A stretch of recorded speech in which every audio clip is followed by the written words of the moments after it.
Wassalamualaikum warahmatullahi wabarakatuh. Di surat Muslim pun di samping Nabi menyatakan innama jum'atu sabi'ayyam, sesungguhnya hari Jumat itu adalah penghulu raja dari segala hari. Wala taqumus sa'a illa fi yaumil jum'ah. Tidak akan terjadi hari kiamat itu, kata Nabi, illa fi yaumil jum'ah, kecuali hari Jumat. Muslim, hari surat Muslim. Itu di dalam kitab fikih Asy-Syafi'i yang menyatakan seperti itu. Nah, makanya hari Jumat itu adalah hari berkah. Jadi jangan lagi kita menyampaikan sesuatu mitos-mitos yang nantinya akan menjadi satu hal-hal yang negatif bagi anak keturunan kita.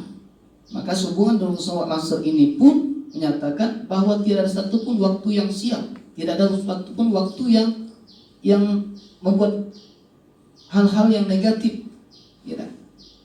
Karena waktu itu semuanya milik Allah, dan Allah malah menggunakan waktu agar kita berhati-hati dalam menggunakan waktu. La tasubbu dahra fa innallaha wa dahra. Jangan, kata Nabi, kamu mencela waktu, sesungguhnya Allah pun waktu. Bahkan dalam surah yang lain, kamulah yang merugi, itu bukan waktu.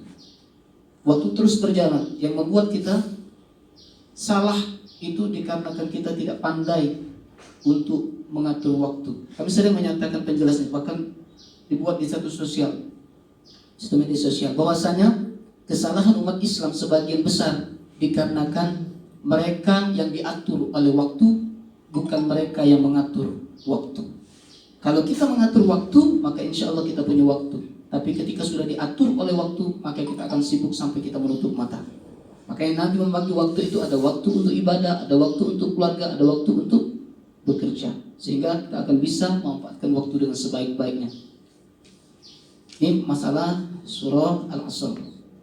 Jadi dia menyatakan di dalam tafsir Ibnu Katsir bahwasanya wal asr adalah, dari Zaid ibnu Aslam menyatakan, ada sebagian menyatakan demi waktu, tapi sebagian mufassir mengatakan wal asr demi waktu asar.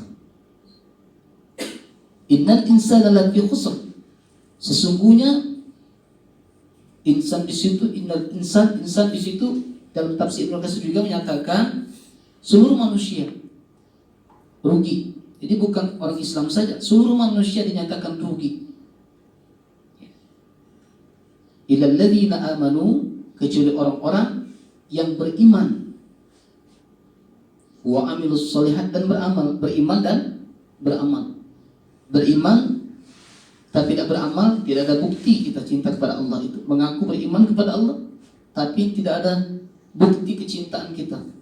Bukti kecintaan kita kepada Allah itu tidak cukup dengan mengimani Allah, tidak cukup dengan mengimani Nabi Muhammad SAW, tapi buktikan kita cinta kepada Allah, buktikan perjuangan kita dalam Islam. Kalau cinta kepada Nabi, buktikan kalau kita menjalankan sunnah-sunnah Nabi. Amanu wa amilus sholihat wa tawasaw bil haqq.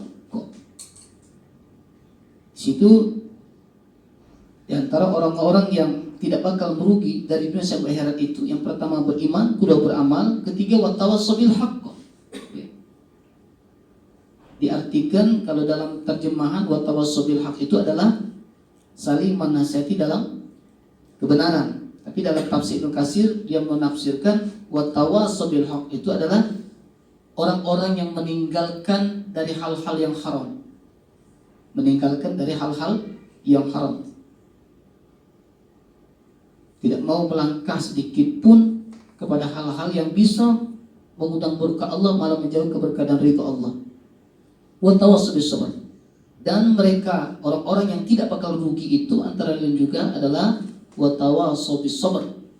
Mereka yang tetap dalam kesabaran. Tetap dalam kesabaran.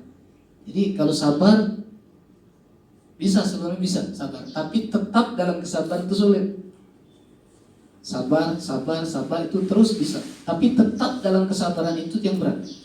Pada banyak orang yang bisa sabar di awal waktu, di tengah waktu, tapi di akhir waktu mereka tidak sabar. Contoh, menutup tausiah singkat ini ya, bahwasanya misalnya puasa, dari fajar kan tahan tuh, tahan, siang masih tahan, begitu masuk waktu maghrib mulai tidak tahan lagi. Kadang-kadang sama lama sekali ini. Nah, ngajinya lama nih. Pada 5 menit lagi. Ini memang berat sih. Jadi ada orang yang bisa bersabar di awal, di tengah, tapi untuk bisa bersabar di akhir. Bahkan menunggu itu memang sangat menjenuhkan. Tidak. Menunggu itu memang sangat menjenuhkan. Kecuali kalau kita menunggu sesuatu yang mendatangkan ridha Allah. Oleh sebab itu, surah Al-Asr ini mengingatkan kita semua untuk sekali lagi bisa menghargai waktu dengan sebaik-baiknya. Hanya orang-orang yang beriman kepada Allah, karena amal akan bergantung kepada keimanan kita kepada Allah. Iman dan amal dan berdakwah di jalan Allah. Wa tawassaw bil haqq wa tawassaw bis sabr. Ini saja yang dapat kami sampaikan. Assalamualaikum warahmatullahi wabarakatuh.